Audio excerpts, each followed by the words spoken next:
Dear students, Assalamu alaikum. I hope that you are well by the grace of Almighty Allah. Welcome to online class at Al Hayat Educator Home. I am Anwar Hossain. Talking about class 9 and 10 English second paper changing sentence. তোমরা দেখতে পাচ্ছ যে বোর্ডে আমি তিন প্রকার sentence লিখেছি, simple, complex এবং কম্পাউন্ড। আমরা আজকে এই চেঞ্জিং সেন্টেন্সের মধ্যে থেকে আমরা কিভাবে ভিন্ন ভিন্ন সেন্টেন্সে আমরা রূপান্তর করব এগুলো একটু প্র্যাকটিস করার চেষ্টা করব। সেই সাথে তোমরা দেখতে পাচ্ছ ফ্রেজ এবং ক্লোজ লিখে রেখেছি। এই ফ্রেজ ক্লোজ সম্পর্কে আমরা সংজ্ঞাটা শুধু জানব। তো শুরুতে আমি ফ্রেজ এবং ক্লোজের সংজ্ঞা নিয়ে আলোচনা করব। ফ্রেজ হচ্ছে একগুচ্ছ শব্দ। ফ্রেজ মানে হচ্ছে শব্দগুচ্ছ, আর এখানে ফ্রেজ শব্দের অর্থ হলো শব্দগুচ্ছ। শব্দগুচ্ছ অর্থাৎ একগুচ্ছ শব্দের যদি একটি অর্থ হয়, অর্থাৎ একটি পার্টস অফ স্পিচের ন্যায় অর্থ হয়, তাহলে তাকে আমরা ফ্রেজ বলবো। যেমন আমরা যদি বলি যে ইন দ্য মর্নিং মানে সকালবেলা, এখানে কিন্তু সকাল বা সকালে, এটা সম্পূর্ণ অর্থটা কিন্তু একটা। আবার আমি যদি বলি ইন এ নাটশেল, এটাও কিন্তু ইন এ নাটশেল, এটাও কিন্তু একটা ফ্রেজ। আবার আমি যদি লিখি টু প্লে, এটাও কিন্তু একটা ফ্রেজ। অর্থাৎ এখানে দেখো যে একের অধিক শব্দ আছে, দুইটা আছে, তিনটা চারটা, তিনটা বা চারটা, দুইটা, তিনটা, চারটা, এই যে একের অধিক শব্দ আছে। শব্দগুচ্ছ বলতে অবশ্যই ওখানে শব্দগুচ্ছ বলতে একের অধিক শব্দ থাকতে হবে এবং সেটি আলাদা আলাদা শব্দের অর্থ না বুঝিয়ে সবগুলো শব্দ মিলিয়ে একটা অর্থ প্রকাশ করবে। এই জন্য একে আমরা বলবো ফ্রেজ। আর ক্লোজটা শব্দের অর্থ হচ্ছে যে ক্লোজ শব্দের অর্থ হচ্ছে বাক্যাংশ। বাক্যাংশ, এই যে বাক্যাংশ, বাক্যাংশ বলতে আমরা তো বুঝতেই পারতেছি যে বাক্যের অংশ। বাক্যাংশ অর্থ হচ্ছে বাক্যের অংশ। তাহলে এখানে খেয়াল করো যে এটা কিভাবে বুঝবো। আমি যদি লিখি যে he is a boy and he is very good, এখানে লক্ষ্য করো এই সম্পূর্ণটার পরে কিন্তু একটা ফুল স্টপ দেওয়া আছে। সম্পূর্ণটার মিলেই কিন্তু একটি বাক্য।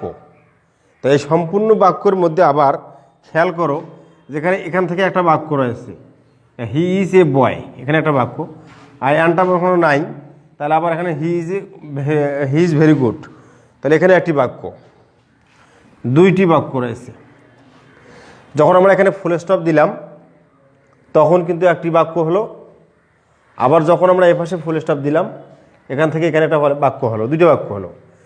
কিন্তু এই দুইটি বাক্য হলো এই দুইটি স্বাধীন বাক্য। আর যখন আমরা এখানে এটাকে ফুল স্টপ বাদ দেবো এবং কনজাংশন দ্বারা যোগ করে দেব, তখন হয়ে গেল দুইটি আলাদা আলাদা বাক্যাংশ হয়ে গেল এবং বাক্য হলো সম্পূর্ণ মিলে একটি। তা এই অংশটি হলো তখন বলা হবে ক্লোজ, এই অংশটিকে তখন বলা হবে ক্লোজ। যখন এটি এককভাবে ছিল তখন ছিল এটি বাক্য বা সেন্টেন্স, কিন্তু যখন সম্পূর্ণটা একটি সেন্টেন্স হবে তখন আলাদা আলাদা অংশগুলো তখন হবে ক্লোজ।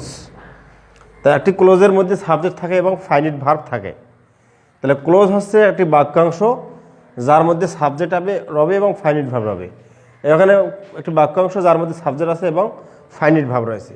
তাহলে ক্লোজ হতে গেলে সাবজেক্ট থাকতে হবে এবং ফাইনিট ভার্ব থাকতে হবে এবং সেটা একটা বাক্যের অংশ হতে হবে।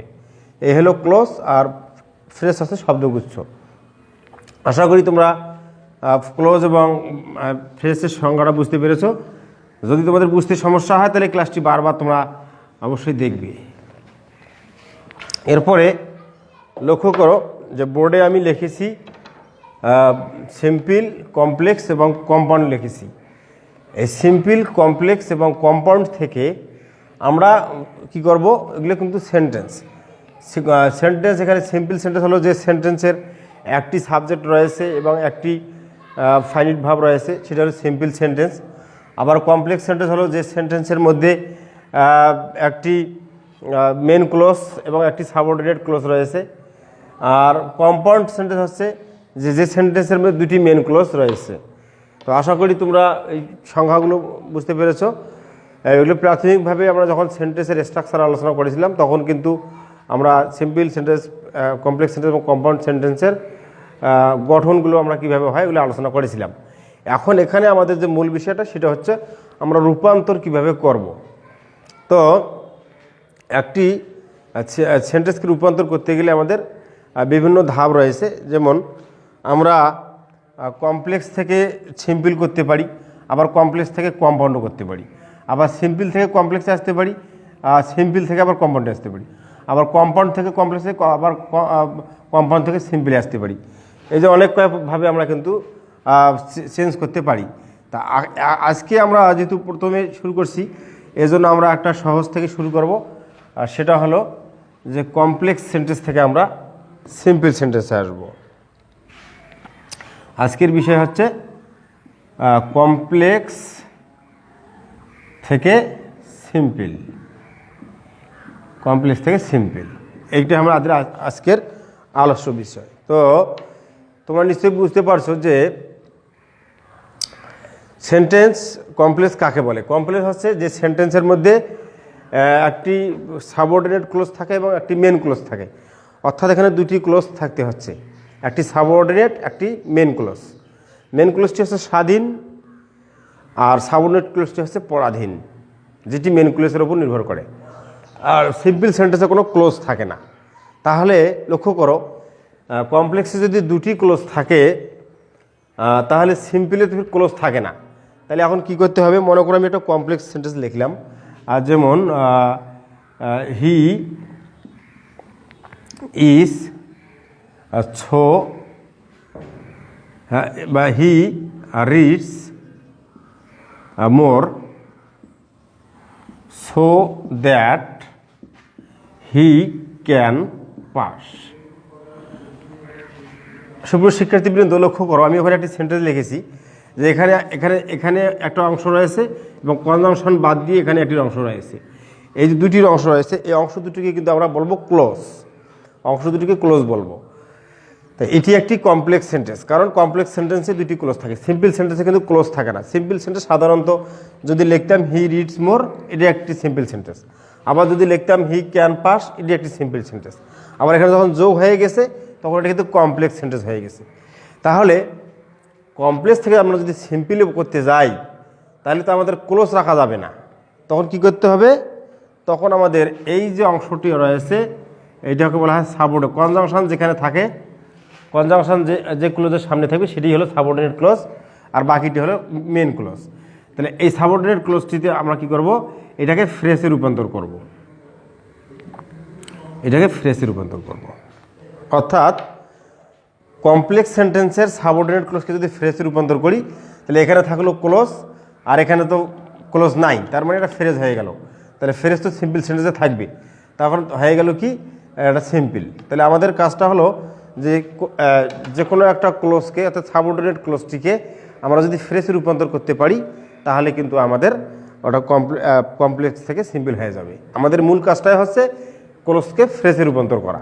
ক্লোজকে ফ্রেজে রূপান্তর করলেই কিন্তু আমাদের কমপ্লেক্স হয়ে যাবে। তাহলে এখন কি ফ্রেজ করতে হবে, যদি ক্লোজটি নাউন ক্লোজ হয় তার নাউন ফ্রেজ, ক্লোজটি যদি অ্যাডজেক্টিভ ক্লোজ হয় তার অ্যাডজেক্টিভ ফ্রেজ, অ্যাডভার্ব ক্লোজ হলে অ্যাডভার্বিয়াল ফ্রেজ, অর্থাৎ যে ধরনের ক্লোজ থাকবে ঠিক সেই ধরনেরই ফ্রেজ তৈরি করতে হবে। তা আশা করি তোমরা এটা বুঝতে পেরেছো। এখন আমি তোমাদের সুবিধার জন্য আজকে দুই একটি প্র্যাকটিস করাবো। তার মধ্যে তোমাদের প্রথমেই আমি দিয়ে দিয়েছি ওখানে সো দ্যাট যুক্ত করে দিয়েছি। সো দ্যাটের ক্ষেত্রে আমরা কিভাবে কাজটি করব, যে যদি দেখি আমি একটি কমপ্লেক্স সেন্টেন্সে সো দ্যাট রয়েছে, সো দ্যাট মূলত কিন্তু আমাদের কাজটা হবে যে এখানে কনজাংশনটাকে লক্ষ্য করে আমাদের কাজ করতে হবে। আর ক্লোজ তো দুই পাশে থাকবে, কনজাংশনের দুই পাশে বা কনজাংশনের সাথে ক্লোজ থাকবে। এই জন্য আমাদেরকে কনজাংশনটা লক্ষ্য করে কাজ করতে হবে। সবসময় মনে রাখবা কনজাংশন লক্ষ্য করার পরে কিন্তু আমরা ফ্রেজ তৈরি করব। কনজাংশন লক্ষ্য করার পরে আমরা কিন্তু ফ্রেজ তৈরি করব।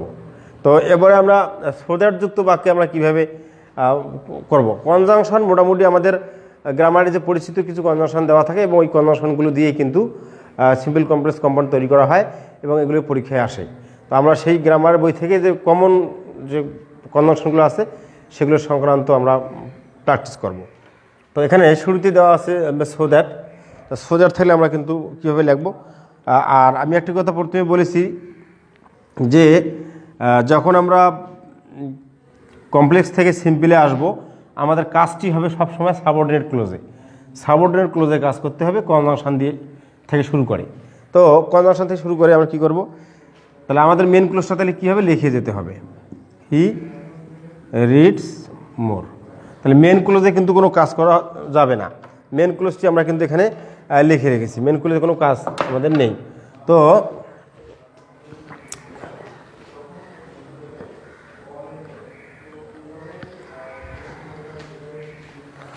তোমরা বুঝতে পারছো যে মেন ক্লোজে যেহেতু কোনো কাজ নেই তাহলে আমরা কি করব, এখানে মেন ক্লোজটি লিখব। এখন আমরা সাবঅর্ডিনেট ক্লোজ থেকে শুরু করব। তা যেখানে আমরা সো দ্যাট পাবো সেখানে আমরা কিন্তু টু বসাবো। এই সো দ্যাটের জায়গায় কিন্তু আমরা টু বসাবো, তোমাদের মনে রাখতে হবে সো দ্যাটের জায়গায় টু বসাবো। তো এখন যেহেতু আমাদের কাজটা কি, এখন আমাদের কাজটা হচ্ছে ফ্রেজ গঠন করা, ক্লোজ নয়। আমরা ক্লোজটাকে যেহেতু ক্লোজ ছিল, এটা ছিল আগে মনে করো ক্লোজ, এটা আগে ছিল ক্লোজ, এখন কিন্তু আমরা রূপান্তর করবো ফ্রেজে। তাহলে আমাদের টুর পরে আর সাবজেক্টের প্রয়োজন হচ্ছে না। কনজাংশন তো এখন রাখবো না, কেন কনজাংশনের সাহায্যে আমরা ক্লোজকে যুক্ত করি। এখন তো ক্লোজ থাকতেছে না, তাহলে আমি কনজাংশন রাখবো কেন, কনজাংশন আউট। তাই এখন আমাদের থাকতেছে শুধু সাবজেক্ট। তা সাবজেক্ট তো আমাদের দ্বিতীয় বাক্য গঠন করতে গেলে আমাদের সাবজেক্টের প্রয়োজন আছে। তাই এখানে তো আমাদের দ্বিতীয় কোনো বাক্য গঠন করতেছি না, দ্বিতীয় কোনো ক্লোজ রাখতেছি না। এই জন্য আমাদের এখানে এই সাবজেক্ট রাখার কোনো দরকার নেই। তারপর অক্সিলিয়ারি ভার্ব আমরা রাখবো না, সরাসরি আমি এখানে মূল ভার্বটা লিখবো। এখানে নন ফাইনিট রূপ ধারণ করলো, নন ফাইনিট রূপ ধারণ করলো। তাহলে এখন দেখো he reads more to pass. এই যে একটি সাবজেক্ট এবং একটি ফাইনিট ভার্ব রয়েছে, একটি সাবজেক্ট এবং একটি ফাইনিট ভার্ব রয়েছে, এটা একটা সিম্পল বাক্য। আর বাকি যে ভার্বটি রয়েছে এটি কিন্তু আর ফাইনিট নাই, এটি এখন নন ফাইনিট হয়ে গেছে। তো ফাইনিট এবং নন ফাইনিট ভার্ব সংক্রান্ত আলোচনা কিন্তু ভার্বের ক্লাসে হয়েছিল, পার্টস অফ স্পিচে যখন আমরা ওরা আলোচনা করেছিলাম। তো এখন লক্ষ্য করো যে এই সো দ্যাট যুক্ত বাক্যগুলোকে আমরা যখন কি করতেছি, সিম্পল থেকে কমপ্লেক্স থেকে সিম্পলে আসতেছি, তখন আমরা সো দ্যাটের জায়গায় কিন্তু টু দিচ্ছি। আবার এখানে আমরা হিটা বাদ দিলাম, অক্সিলিয়ারি ভার্ব বাদ দিলাম, সরাসরি মূল ভার্বটা আমরা লিখব। এবার একটা আমি উদাহরণ দেই তোমাদের।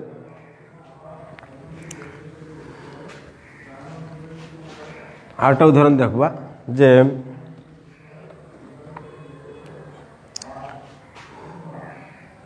হি walked fast in order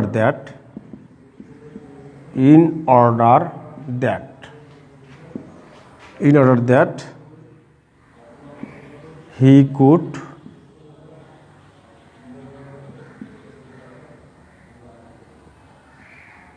reach। তো লক্ষ্য করো, এখানে লক্ষ্য করো যে এখানে হি worked fast in order that, এখানে ইন অর্ডার দ্যাট কিন্তু একটি কনজাংশন, ইন অর্ডার দ্যাট একটা কনজাংশন। এবং কনজাংশনের এপাশে তোমরা একটা ক্লোজ দেখতে পাচ্ছ, এটা একটা ক্লোজ, আবার কনজাংশনের এপাশে একটা ক্লোজ দেখতে পাচ্ছ। তো যখন তোমরা দুটি ক্লোজ দেখতে পাচ্ছ তাহলে নিঃসন্দেহে এটি একটি কমপ্লেক্স সেন্টেন্স। আজকে যেহেতু আমাদের আলোচনার বিষয় কমপ্লেক্স এবং সিম্পল, তাহলে এটি নিশ্চয়ই একটা কমপ্লেক্স সেন্টেন্স। তো এই কমপ্লেক্স সেন্টেন্সটাকে আমরা কি করব, এই কমপ্লেক্স সেন্টেন্সটিকে আমরা সিম্পলে রূপান্তর করব। পূর্বের মতো একই নিয়ম, এখানে আলাদা কোনো নিয়ম নেই। তাহলে আমরা মেন ক্লোজটিকে কিন্তু আমরা লিখব। তাহলে হি ওয়ার্ক ফাস্ট, মেন ক্লোজে কিন্তু আমাদের কোনো কাজ করতে হবে না, মেন ক্লোজটি আমরা শুধু লিখে যাব। তো মেন ক্লোজটি যখন লেখা হয়ে গেল, এখন আমাদের কাজ হচ্ছে কনজাংশনে। তাই ইন অর্ডার দ্যাট বা সো দ্যাট এই দুইটার ক্ষেত্রে কিন্তু সবসময় আমরা টু বসাবো। টু টু আয়ার পরে আমরা এখানে কিন্তু ইন অর্ডার টু বসাতে পারি, তবে টু আমরা বসাবো সহজে হয়, টু বসাবো। তাহলে আমাদের কিন্তু এখানে কনজাংশনটা কি বাদ দিলাম, কারণ আমরা তো সিম্পলে তো কনজাংশন থাকে না, এই জন্য আমাদের কনজাংশনটা বাদ দিতে হবে, এবং বাদ দেওয়ার জন্য আমাদের একটা বিকল্প কিছু নিতে হবে। তো এই জন্য আমাদের এখানে বাদ দিলাম, যে টু নিলাম। টু নিয়ে আমরা কী করবো, এখন সরাসরি সাবজেক্ট লাগবো না, এটার মতো সাবজেক্টে বাদ দেবো, এখানে ক্যান বাদ দিয়েছিলাম, এখানে কুড বাদ দেবো, সরাসরি মূল ভার্বটি লাগবো। তাহলে এখানে লাগবো আমরা রিচ রিচ।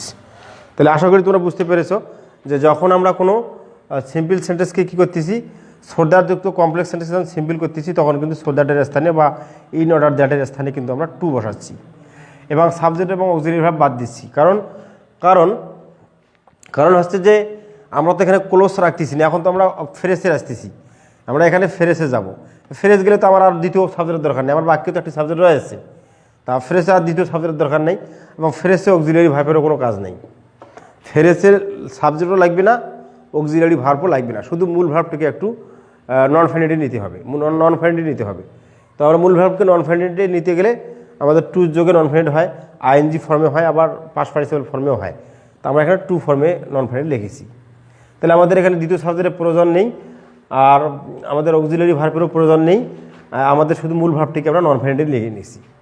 তাহলে কনজাংশনও বাদ গেল, সাবজেক্টও বাদ গেল, অক্সিলারি ভার্বও কিন্তু বাদ গেল। তো আমরা এভাবেই কিন্তু এটাকে সিম্পল করলাম।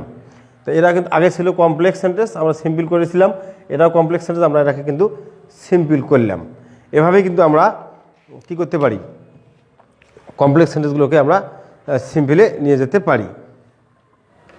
তো আশা করি তোমরা এটা বুঝতে পেরেছো। এখন আমি তোমাদের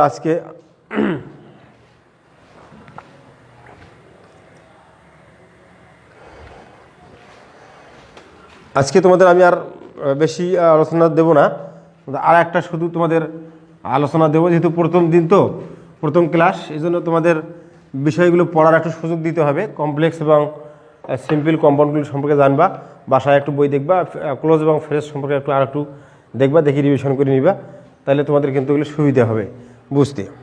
এখন আমি যেটা দেবো সেটা হলো যে